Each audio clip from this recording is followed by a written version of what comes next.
Hello everyone, my name is Leo, and with this video we share the Guitar Gear and the AI news of the last month. And there is really a lot to talk about. Let's start. First of all, IK Multimedia celebrates the first anniversary of its AI-based amp modeler and profiler, ToneX, with a free update introducing 8 new effects and 2 new effects blocks. The firmware update will be available in November for ToneX Pedal, ToneX One and ToneX software. Let's first of all talk about how the signal chain has evolved, as it has evolved quite a lot. We're gonna have a signal chain composed by 7 effect blocks that typically are gonna be a noise gate, a compressor, an amp, a cab, a modulation, a delay and a reverb. We have some freedom to change this order, even if in my opinion it is not quite easy to understand. Let me try to explain what we can do. We can move the compressor before or after the amp. We can move the delay or the modulation before or after the amp, and we can move the reverb right after the amp or just as the last effect in the chain. This is what I have understood. These movements can be done using a toggle switch, this toggle switch, which adapts its behavior according to the effect block we are selecting. Now, I find this mechanism quite cumbersome and the limitations are not so clear to me. For instance, why not allowing us to just drag and drop the effect blocks, placing them in the chain, instead of using this toggle switch? Furthermore, why can we not put the reverb before the amp? Nevertheless, this is for sure a nice upgrade, as before this firmware upgrade we were limited to just 5 blocks instead of 7, and the chorus and delay were not available. Furthermore, with the November upgrade we will also have more effects, 15 totally, that are a modulation block with chorus, tremolo, phaser, flanger and rotary, a delay block with digital and tap delay, a reverb block with spring 1, 2, 3, 4, room and plate, then a compressor and a gate. So this is a pretty significant upgrade once more, that is also totally free, adding a total new life to our ToneX pedal. It is also worth underlining that again this is free, and therefore IK is moving in a totally different direction compared to what Kemper has just done with paid firmware upgrades. Let's talk about Kemper. Kemper has just dropped a new firmware upgrade for the Kemper Player, which is not free, unfortunately. We have 2 upgrades level. We can move from the basic level 1 to the level 2 for 179 bucks. Then from level 2 we can move to level 3 for another 149. And if we want both together at the same time, we have to drop 300 bucks, bringing the total price of this solution at around 1000 bucks. Let's check out what these 2 new levels bring to the table. The level 2 basically opens up the entire list of all the Kemper effect types available in larger profile models. The effects included are the Kemper Drive and Kemper Fuzz, the Studio Equalizer plus the Widener and Shaper effect family, pedal pitch as well as chromatic and harmonic pitch effects, the quad delay, the whole family of pitch delays up to melody and quad chromatic and harmonic delays, the advanced natural reverb plus the cirrus and lonosphere reverbs and many more. To support pedal pitch effects and morphing, the corresponding pedal controllers, pitch pedal and morph pedal are added as well. All these effect types can be used in the player's effect modules A, B, delay and reverb. On the other hand, with the level 3 we can elevate the player's signal chain to that of the larger profile models.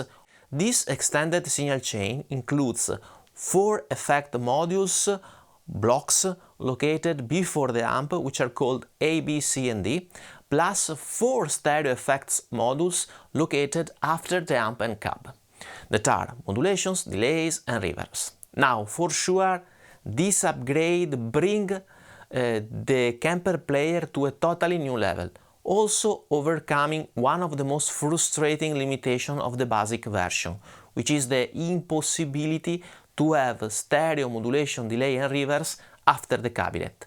but only 2 of them. But of course, $300 is a pretty big tax to pay. If we compare this price to what IK has just done with ToneX or what Line 6 has done for years with free upgrades to their Helix pedalboards, well, Kemper seems quite a bit greedy, in my opinion. And you know, saying something like, we made paid upgrades, otherwise we are gonna hurt the sales of our bigger units, well, sounds like an excuse, admitting that they deliberately have limited their devices. I'm pretty torn into, honestly. Somehow these upgrades are worth some money, but 300 is a pretty big tax to pay, honestly, even because with 300 nowadays you can almost get a complete new effect unit, like the Plethora X3. So please let me know your opinions in the comment section below. Neural DSP has just released the Nano Cortex. Let's share its main features. First of all, this is a very compact and lightweight profile and IR loader with also some effects. We can load 5 effect blocks in the signal chain, which are a noise gate, a pitch shifter, a profile, an IR, a chorus, a delay and a modulation. The signal chain is totally fixed. I mean, you cannot move the aforementioned blocks in different positions, and each block has just one effect. I mean, we do not have, for instance, a set of reverbs or delays, but just one reverb and one delay. We can save our signal chain in 64 presets, with some nice profiles already included in the unit by default. The Nano does not have regular MIDI ports, but it offers a MIDI in jack via TRS, using basically the same socket we use to add an expression pedal. Therefore, we have to choose if to use an external expression pedal or a MIDI device, but not both together. On the other hand, the Nano manages MIDI via USB. Therefore, if we want to use an external expression pedal and a MIDI device, we have to go with MIDI over USB. In terms of I/O, the Nano has a guitar input, a stereo balanced out via TRS and an headphone out, so it is pretty basic, but it is for sure nice to have balanced stereo out in such a small device. A cool feature is that we have an XLR input that can drive a microphone. In fact, the Nano can create profiles, which is nice. In terms of ADA conversion and USB connectivity, the Nano has a 48 kHz and 24 bits 4x3 channels USB-C audio interface. Furthermore, via USB-C we can also power up the unit, which is very handy. In terms of special features, I would mention the mobile app, which is nice and handy, even if we don't have a computer app, which is a bummer.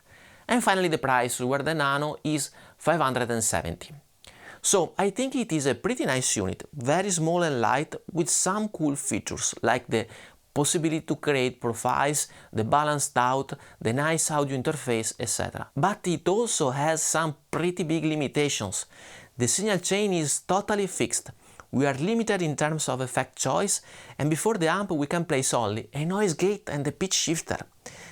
This last limitation drives me crazy, as I don't use noise gates or pitch shifter, and I have much more preferred a distortion and a compression pedal before the amp, or at least let me choose. And now another pretty interesting news related to the NAMM player that I have reviewed in the channel. With the new firmware upgrade, now NAMM player can handle 2 NAMM profiles in the chain. Yes, you heard it well, 2 NAMM profiles, one after the other. And this is a very important feature in my opinion. For instance, neither of the small profilers aforementioned can load 2 profiles in the chain. The Kemper Player can't, the Nano Cortex can't, and neither the ToneX can't. Furthermore, neither the Nano and the ToneX can load an overdrive block before the amp. As the NAMM player allows us to have 2 NAMM profiles in the chain, we can use one profile loader to load a profile of a distortion pedal, and the other one to load a profile of an amp. This is pretty cool and nice and add value to this unit. Well done, Dimehead. And if you want more info about this unit, you can check out my review following the link in the card above. And now guys, I would like to share an AI tool which is incredible. I'm playing with this tool since few days and it blows my mind. But wait a second, as we are talking about AI, let's transform myself in my AI counterpart. The tool is called NotebookLM. Basically, this tool allows us to add documents in various formats, like simple text, web pages, audio files, etc. And then we can chat with the AI asking questions about the material we have just uploaded. But the most incredible feature of this tool is that it can create a podcast based on the material we have uploaded. So for instance, here I have uploaded the script of my gear news. I can chat with it or I can create a podcast. Let's do it. And now listen it. All right, music tech fans, buckle up, because we are diving deep into some serious innovation this week. We're talking game-changing updates in Guitar Gear and an AI development so wild, it's going to blow your mind. It's an exciting time to be a musician, that's for sure. You've got companies pushing boundaries, experimenting with cutting-edge tech, and even, get this, giving some of it away for free. And that's where we're kicking things off. IK Multimedia dropping a bombshell with a free anniversary update for their ToneX software. It really makes you think about those other companies clinging to that paid upgrade model. But we'll get to that debate a little later. First, let's unpack what this ToneX update actually puts on your plate, so to speak. Expanded effects chain, now with 7 slots instead of 5. It's not just about having more, though. It's about what you can do with those extra slots. More sonic possibilities, more ways to shape your sound. It's a game changer, especially for those who like to get their hands dirty with effects. Yeah, and they're not just empty slots either. They're loaded with those sonic toys we crave. Chorus, tremolo, phaser, flanger, rotary, they're all here. Now, while the expanded effects chain is awesome, using that toggle switch to rearrange the effects order, it's a bit clunky, especially if you're used to a drag and drop system. I see what you mean. It works, but it could be smoother. Yeah. I'd love to hear from our listeners on that, actually. Have you had a chance to play around with the new ToneX layout? Let us know. Wow, pretty incredible, right? For instance, let's say that we want to study some music harmony concepts. We can upload a PDF and ask NotebookLM to create a podcast that we can listen while we are on the go. This is crazy and pretty useful, I think. Please let me know your opinions in the comment section below. So that's all for the today video. See you soon.